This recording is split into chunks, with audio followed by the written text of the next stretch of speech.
ओम शांति।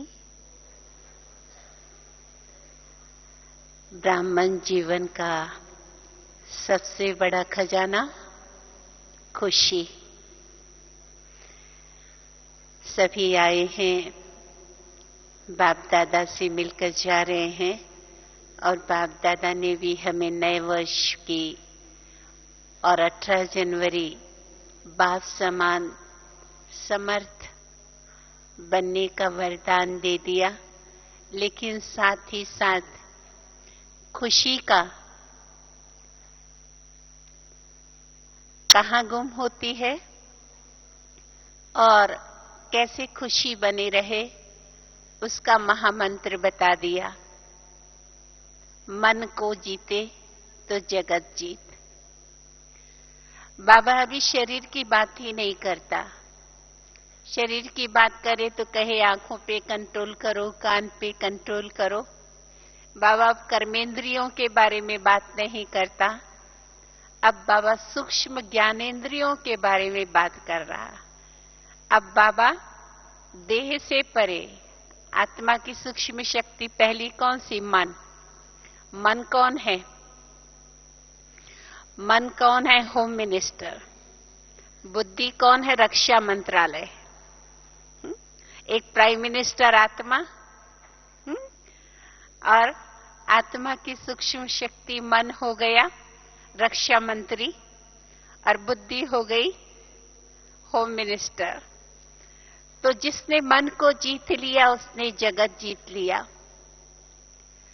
मन हमारी सबसे पहली और सूक्ष्म शक्ति है, और जिस आत्मा ने मन पर काबू कर लिया वो पूरे 5000 साल खुश रह सकता, क्योंकि मन ही भटकाता है। लेकिन बाबा ने 5 बार करीब मन जीते जगत जीत कहा, क्योंकि हम ही वो आत्माएं हैं जिनको जगत पर, विश्व पर राज्य करना है। और पूरे विश्व पर राज्य, जगत पर राज्य कब कर पाएंगे? जब मन को जीतेंगे। और मन कोई इतनी बड़ी बात नहीं है। दुनिया को लगता है कि मन को नहीं जीता जा सकता, लेकिन मन तो हमारा एक बच्चा है। बच्चे को अगर प्यार से समझाएं तो भी समझ जाता, अगर प्यार से न समझाएं तो कभी कभी उसे थोड़ा लोभ देना पड़ता। बेटा ये बात मान जाओ, तुम्हारे को ये दिलवा देंगे। ऐसे ही अगर हम अपने मन को बच्चा मानकर उस मन को मना लेते हैं, तो अगर मन मान गया तो मन जब मान जाता है, कोई बात उसे अच्छी लग जाती तो फिर वो वहीं जाता है। और हमारे मन को बार बार कहाँ लगाना है? बाबा में। क्योंकि बाबा ने कभी भी धन धनाभव, तन तनाभव नहीं कहा, मन मनाभव कहा। जिसने मन को बाबा में लगा लिया उसने जगत को जीत लिया। लेकिन कहीं ना कहीं हम अपने मन को ही नहीं जीत पा रहे, क्योंकि मन हमें बहुत इधर उधर संकल्पों में, दुनिया की चीजों में, वस्तुओं में भटका रहा है। लेकिन मन को अगर हमने सुमन बना लिया तो सुमन यानी पुष्प, पुष्प चढ़ता है परमात्मा पे। तो बस हमें अपने मन को सुमन बनाना है। और सुमन शब्द में 3 अर्थ है। सु यानी सुंदरता। अगर हम अपनी सुंदरता को बढ़ा लें, बाहरी सुंदरता नहीं, फेयर एंड लवली वाली नहीं, वो फेयर बना देंगी, लवली नहीं बनाएगी। अंदर की सुंदरता यानी अगर हमारे में दैवी गुण आ गए, हमारे में मूल्य आ गए, हमारे में दैवी गुण आ गए, वो है हमारी अंदर की सुंदरता। अगर अंदर सुंदरता है तो पहला सुमन का शब्द हमारे सुंदरता यानी दूसरों को सुख देना, सबके प्रति समभाव की दृष्टि रखना। तो जिसने अपने अंदर की सुंदरता बढ़ा ली तो सुमन से सुंदरता। दूसरा मां, मां से मधुरता। जिसके जीवन में, जिसकी वाणी में मधुरता है, वो मन सुंदर बन ही जाएगा, वो मन सुमन बन ही जाएगा। तो मधुरता, बाबा हर रोज मुरली में कहते, बच्चे सबसे प्यार से बात करो, किसी को दुख नहीं दो, क्योंकि बाबा जानता है दुनिया में हर आत्मा कोई तन से, कोई मन से, कोई धन से, कोई संबंध संपर्क से दुखी है। इसलिए बाबा कहते कि तुम्हारे जीवन में मधुरता हो। जब हम किसी से मधुरता से मिलेंगे, मीठे बोल बोलेंगे, तो हो सकता है उस आत्मा के कुछ पल के लिए हम खुशी पहुंचा दे। और अगर हम भगवान के बच्चे कुछ पल के लिए भी उन आत्माओं को कुछ प्राप्ति करा देते, तो उनके मन में संकल्प आता कि आज की दुनिया में इतना मधुर व्यवहार मनुष्यों का नहीं होता, इनका इतना मधुर स्वभाव, इनके इतने मधुर बोल कैसे हैं। तो वो कहीं ना कहीं आपसे पूछेंगे कि आप इतना अच्छा कैसे बोलते हैं, इतना स्नेह से कैसे बोलते हैं। वहां हमें बाबा का परिचय देने का चांस भी मिल जाता और कहीं ना कहीं हम अपने मन को सुमन भी बना रहे होते। और तीसरा शब्द है सुमन का ना। हमारे जीवन में नम्रता हो। कहा ही जाता है कि अगर आपके जीवन में ज्ञान धारण हुआ है तो आपके जीवन में नम्रता आएगी ही आएगी। कई लोग ये सोचते नम्रता का मतलब झुकना है। नम्रता का मतलब झुकना नहीं, नम्रता का मतलब और आत्माओं को दिल से झुकाना है। क्योंकि जो नम्र व्यक्ति होगा वो हरेक को अपने साथ कर लेगा। एक चाइनीज फिलोसोफर, उनकी 95 साल उम्र थी, आखिरी सांस ले रहे थे। उनके सारे शिष्य चारों तरफ उनके खड़े थे। उन्होंने कहा, सर अंतिम समय कोई एक शिक्षा देके जाइए। तो उन्होंने अपना मुंह खोला, मेरे मुंह में क्या है? तो पहले तो वो शिष्य समझ नहीं पाए, लेकिन दोबारा उन्होंने मुंह खोला कि मेरे मुंह में क्या है? तो चूंकि उनकी उम्र 95 साल थी, उनके मुंह में एक भी दांत नहीं थे, तो उन्होंने कहा, सर आपके मुंह में जीभ है। तो उन्होंने कहा, तुम अपना मुंह खोलो। वो भाई जवान थे, उन्होंने अपना मुंह खोला तो कहा, तुम्हारे मुंह में क्या है? तो उन्होंने कहा, सर मेरे मुंह में दांत और जीभ है। तो कहा, यही मेरा आखिरी संदेश है। क्या आखिरी संदेश वो देना चाहते थे कि जब मैं पैदा हुआ तब भी मेरे मुंह में जीभ थी, दांत बाद में आए लेकिन पहले टूट गए, जीभ पहले से थी, अभी जा रहा हूं, अब भी है। दांत अकड़े कड़क होते हैं ना दांत, तो दांत अकड़े इसके लिए टूट गए। जीभ नरम थी तो पैदा हुआ तब भी थी, मर रहा हूं अब भी है। तो जिसके जीवन में नम्रता है वो सारे जीवन चलता है और औरों को भी अपना बना लेता है। तो अगर हमारे जीवन में नम्रता है, हमारे जीवन में मधुरता है, हमारे जीवन में सुंदरता है, तो हम अपने मन को सुमन बना सकते।